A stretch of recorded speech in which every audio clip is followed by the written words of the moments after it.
हमारे शरीर में आयोडीन की कमी से हमारे गले में घेंगा नाम का रोग हो सकता है। आप सबने ये लाइनें जरूर सुनी होंगी कभी ना कभी। दरअसल ये लाइनें एक टीवी कमर्शियल की हैं जो 90 के दशक में हमारी टीवी स्क्रीन पर खूब जोर शोर से आता था। क्या वाकई आयोडीन की कमी से हमारे गले में ये घेंगा, जिसको हम मेडिकल साइंस में ग्वाइटर बोलते हैं, ये बीमारी हो सकती है? और कौन कौन सी बीमारी आयोडीन की कमी से या हमारे गले में मौजूद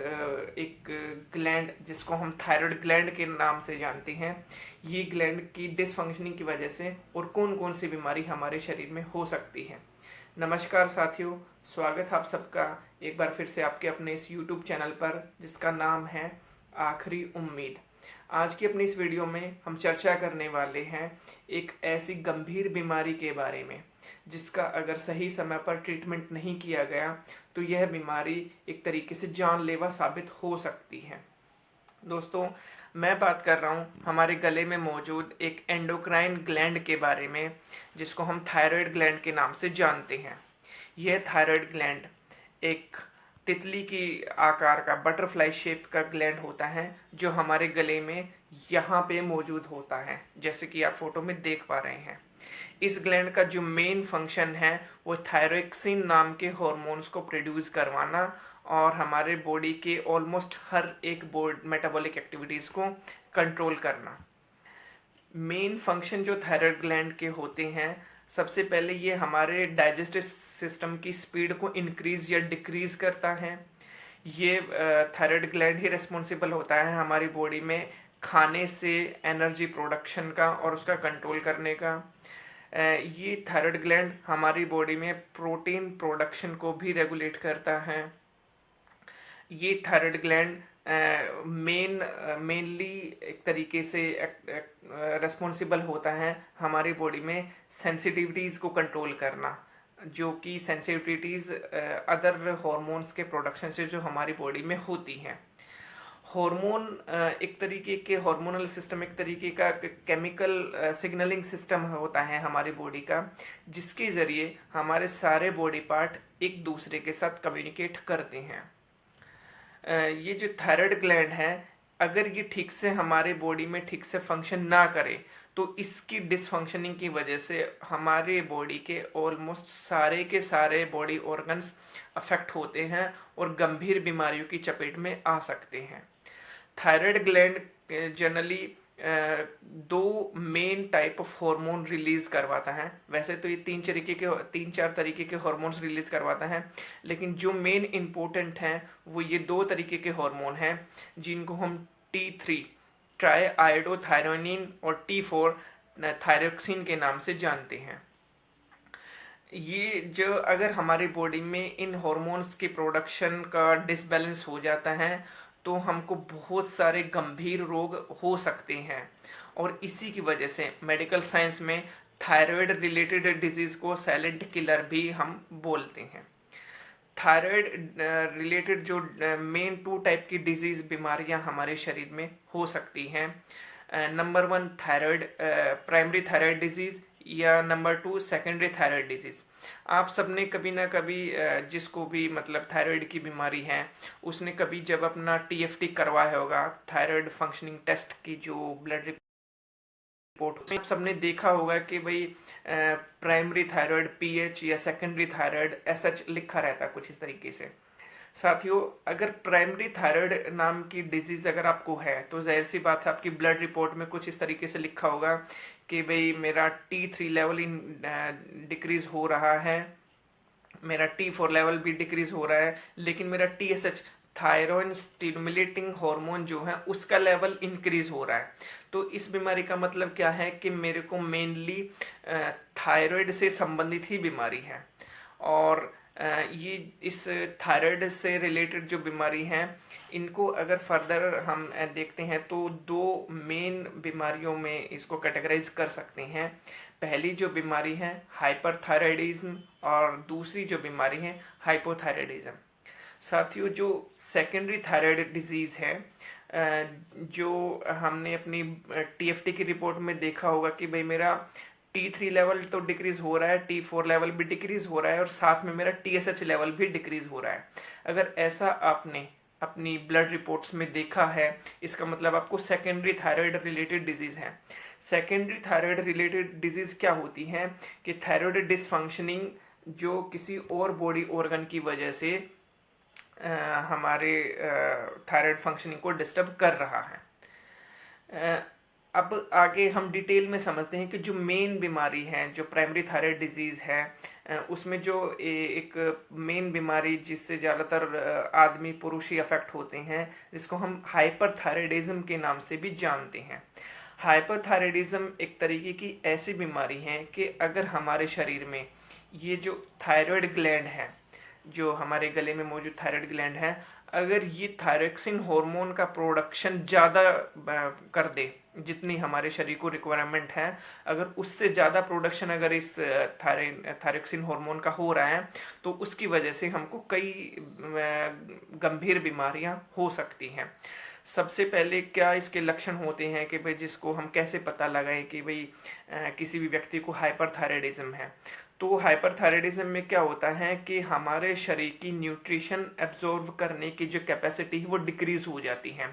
आपने अक्सर सुना होगा कि भाई मैं खाता पीता तो बहुत हूँ लेकिन दुबला पतला ही रहता हूँ, सेहत नहीं बनती।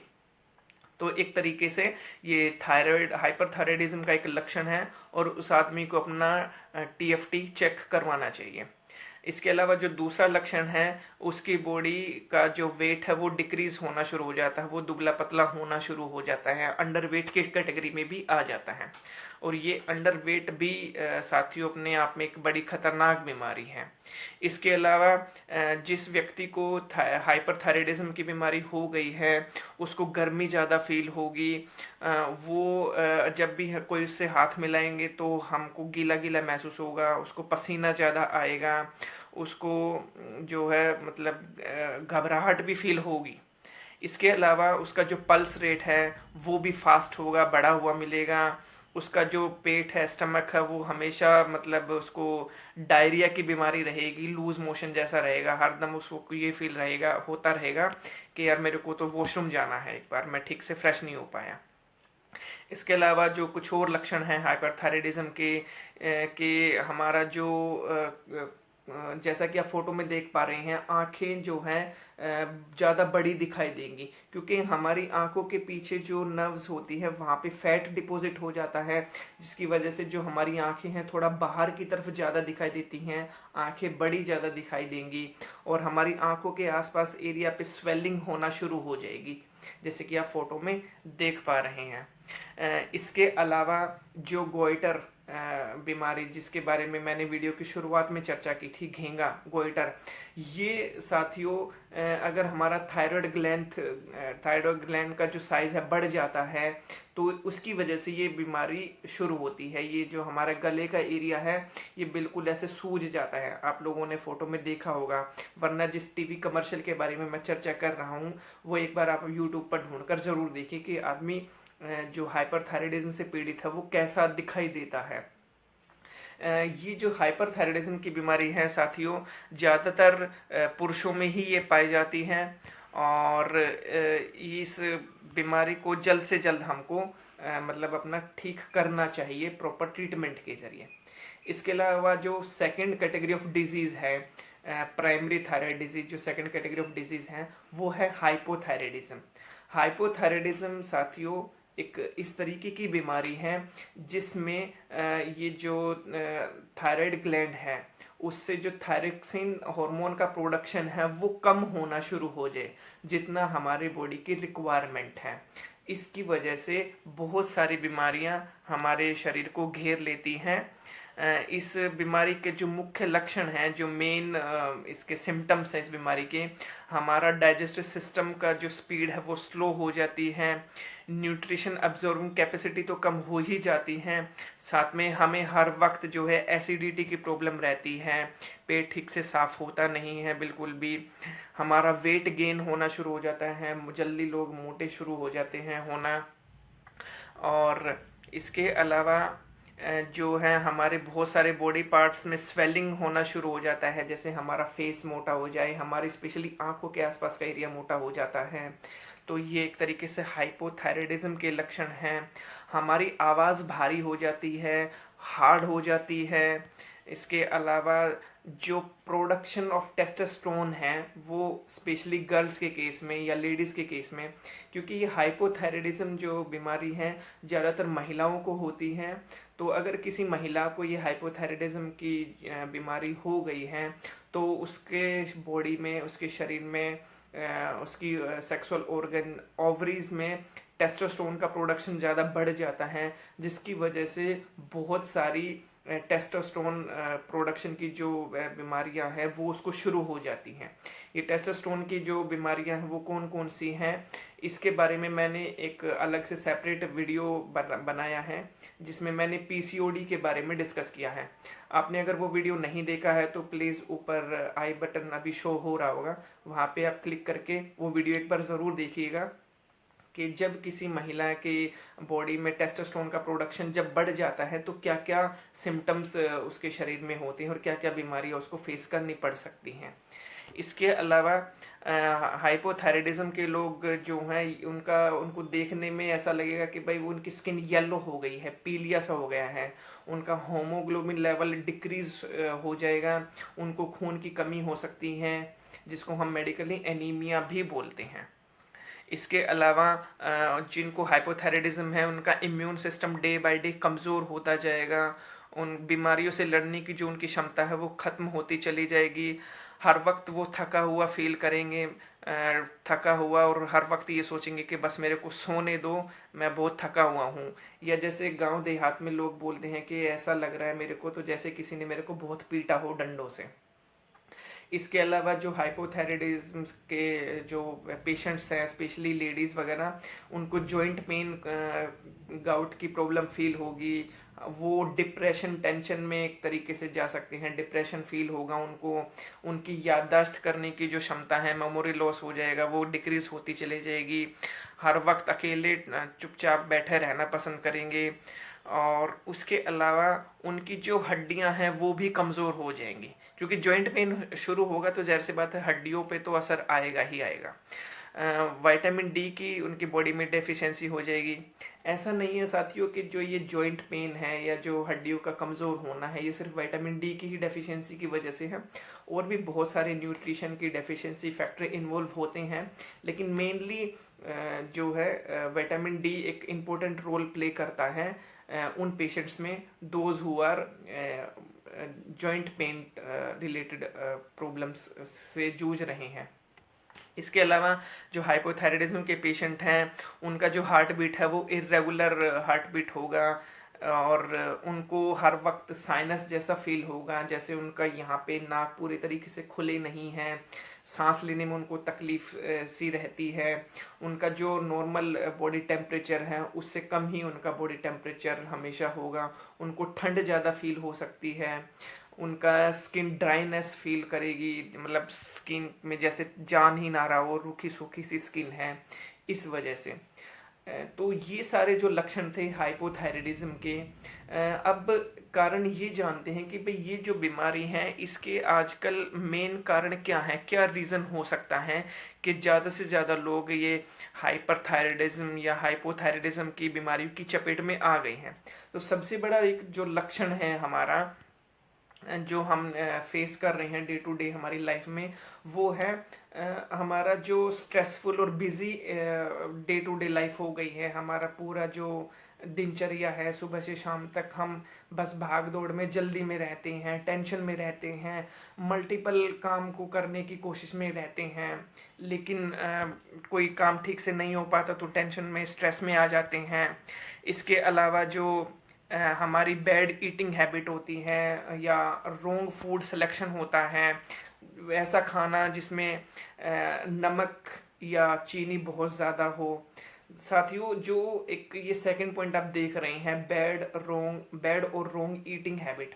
ये तो साथियों आजकल हमारे शहर में रहने वाले लोगों का एक तरीके से हिस्सा बन चुका है। क्योंकि वो मल्टीटास्किंग करने में इतना ज़्यादा बिजी, अपने आप को इतना ज़्यादा टेंशन में रखते हैं कि ना तो उनके पास खाने का समय है, ना ही खाने के लिए समय है। किस तरीके से सुबह सुबह जब लोग सो के उठते हैं, जल्दबाजी में हड़बड़ाहट में तैयार होते हैं, किसी की माँ, किसी की बीवी, किसी की बहन चिल्लाती रहती है कि बेटा खाना खा के जाओ, सुबह का ब्रेकफास्ट बहुत ज़रूरी है। लेकिन वो क्या कहते हैं, नहीं माँ अभी बहुत जल्दी में हूँ, देर से पहुँचा तो प्रिंसिपल गुस्सा करेंगे, अगर मैं ऑफिस में देर से पहुँचा तो बॉस गुस्सा करेगा, और इसकी वजह से जो है वो मेरी सैलरी काट सकता है या मेरे को पनिशमेंट दे सकते हैं। अच्छा, एक बार जब आदमी अपना ऑफिस में पहुंच जाता है, उसके बाद जब दोपहर में लंच का टाइम होता है, उस वक्त भी ये लगा लो ज़्यादातर आधे घंटे का या 45 मिनट का लंच आवर जो होता है, उसमें ये सोचता है आदमी कि चलो अब मैं अपना जो मेरा कार्य क्षेत्र है, मेरा जो वर्किंग प्लेस है, मैं वहाँ पे पहुँच गया हूँ, अब तो मैं आराम से खा सकता हूँ। लेकिन उस टाइम के दौरान भी क्या होता है, बॉस कोई ऐसा ज़रूरी काम ज़्यादातर लोगों को, अपने वर्कर्स को दे देते हैं कि भाई नहीं ये काम तो अभी होना चाहिए। या फिर अगर कोई काम मान लो उनको दिया नहीं जाता, तो उस केस में वो लंच में अपना कितना कैरी कर लेंगे या कितना हेल्दी फूड वो कैरी कर सकते हैं। उस वक्त तो एक आदमी यही सोचेगा ना कि भाई मैं हेल्दी न्यूट्रिशन डाइट कुछ इस तरीके की लूँ जो एक फास्ट फूड हो या फास्ट ईटिंग आइटम हो, जल्दी से मैं जो खा लूँ, मेरे को थोड़ा सा एनर्जी आ जाए और मैं अपना जो बाकी के काम है ऑफिस के या स्कूल के, मैं उनको ख़त्म कर लूँ। और इसके बाद जब हम लोग रात को ऑफिस से घर पे आते हैं, रात को जब डिनर होता है, तो नॉर्मली तो शहर में एक तरीके से ये कल्चर सा बन गया है कि रात का खाना करीबन 9 बजे, 10 बजे, 11 बजे लोग लेते हैं रात का डिनर, और रात को खूब सारा आराम से खाते हैं और खा पी के आराम से सो जाते हैं। इसकी वजह से क्या होता है, वो जो खाना है वो रात भर हमारे स्टमक में पड़ा रहता है और वो ठीक से डाइजेस्ट नहीं हो पाता। क्योंकि आयुर्वेद का एक सिद्धांत है साथियों कि हमको शाम का खाना तब तक ही खाना चाहिए जब तक धरती पर सूर्य की रोशनी उपस्थित है। एक बार जैसे सूर्यास्त हो गया, उसके बाद हमको कुछ भी खाना नहीं चाहिए, क्योंकि सूर्य की जो रोशनी है वो हमारे डाइजेशन सिस्टम को एक तरीके से रेगुलेट करती है, और हमारा डाइजेस्टिव सिस्टम सनलाइट की प्रेजेंस में ही ठीक से काम कर पाता है। जैसे ही सूरज छिप जाए, जैसे ही अंधेरा हो जाए, तो हमको खाना पीना भी छोड़ देना चाहिए। मगर आजकल की जो फास्ट लाइफ हो गई है शहर में रहने वाले लोगों की, इनफैक्ट ये सिर्फ शहर के लोगों की ही बात नहीं, ये जो बीमारी है रात का खाना देर से खाना या हैवी डाइट लेना, ये कल्चर धीरे धीरे गाँवों में भी डेवलप हो रहा है। इसके अलावा जो मेन दूसरे कारण हैं हाइपोथायराइडिज्म या हाइपरथायराइडिज्म के, वो बहुत ज़्यादा नमक वाला या बहुत ज़्यादा चीनी वाला खाना खाना। साथियों, जिस टीवी कमर्शियल के बारे में मैंने इस वीडियो की शुरुआत में चर्चा की थी, जनरली मैं इस वीडियो का पूरा सच आपको बताता हूँ। 90 के दशक में जब आप लोगों ने ये टीवी कमर्शियल देखा होगा कि भाई हमारे शरीर में आयोडीन की कमी से हमारे गले में घेंगा या गाइटर हो सकता है, तो साथियों क्या लगता है उस वक्त सरकार ने, गवर्नमेंट ने सिर्फ लोगों के हित में, लोगों के भले के लिए ये प्रचार करवाया था कि आयोडीन की कमी से घेंगा हो सकता है? नहीं, कहीं ना कहीं गवर्नमेंट तो अपनी जगह ठीक थी कि भाई आयोडाइज्ड फूड लेना चाहिए, लेकिन हमारी फूड आइटम में अगर ज़रूरत से ज़्यादा आयोडीन होगा या ज़रूरत से कम आयोडीन होगा, तो भी ये बीमारी जो है हमारे शरीर को घेर लेगी और इस बीमारी से बाहर निकल पाना बड़ा मुश्किल हो जाएगा।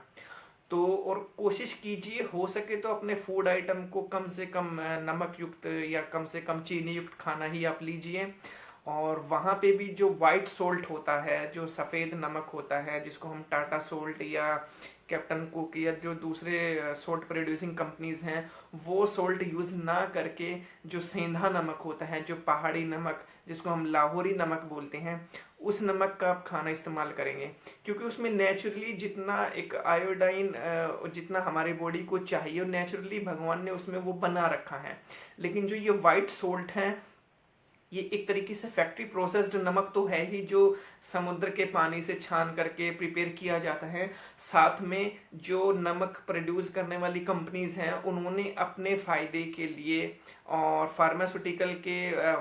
फ़ायदे के लिए इसमें अलग से और आयोडीन इसमें मिलाया होता है, जिस ताकि लोग इस तरीके के फूड आइटम को ज़्यादा से ज़्यादा खाएं, ज़्यादा से ज़्यादा बीमार हों और ज़्यादा से ज़्यादा लोग डॉक्टर के पास, हॉस्पिटलों के पास ज़्यादा से ज़्यादा आए और हमारा जो ये बिज़नेस है इस तरीके से चलता रहे।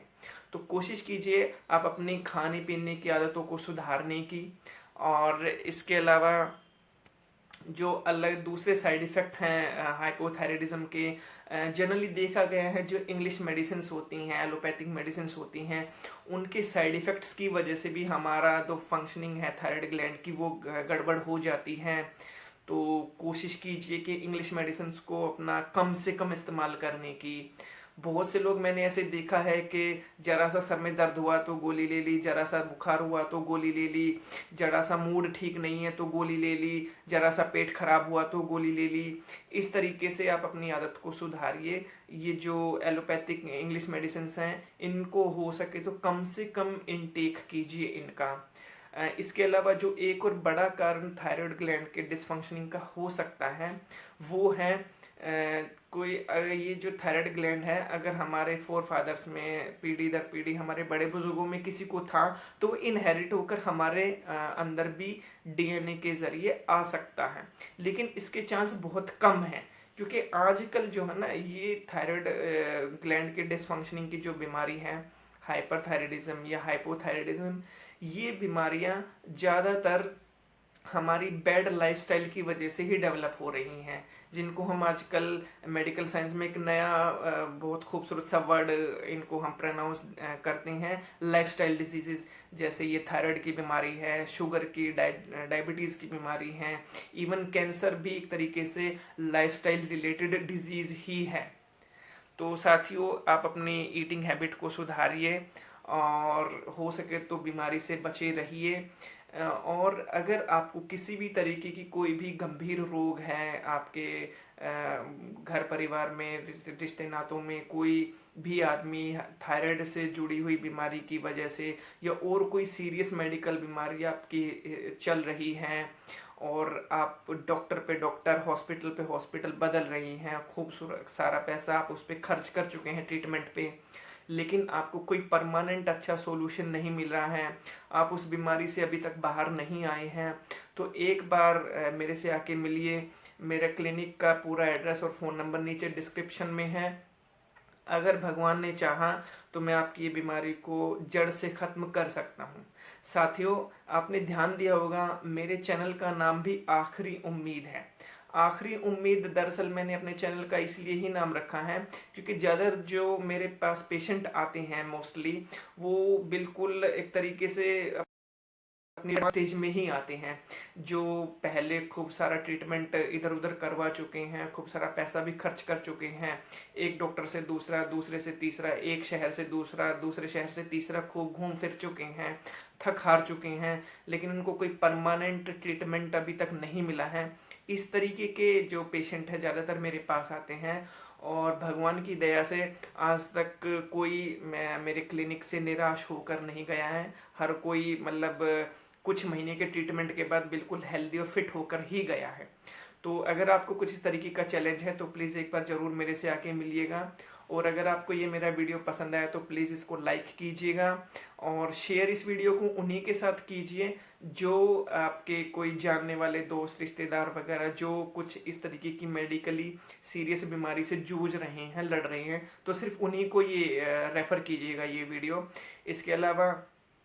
मेरे चैनल पर और भी अच्छी अच्छी हेल्थ इन्फॉर्मेशन से जुड़ी हुई नई नई वीडियोस को आप देखने के लिए मेरे चैनल को सब्सक्राइब कीजिए और साथ में बेल आइकन को भी प्रेस कर दीजिएगा।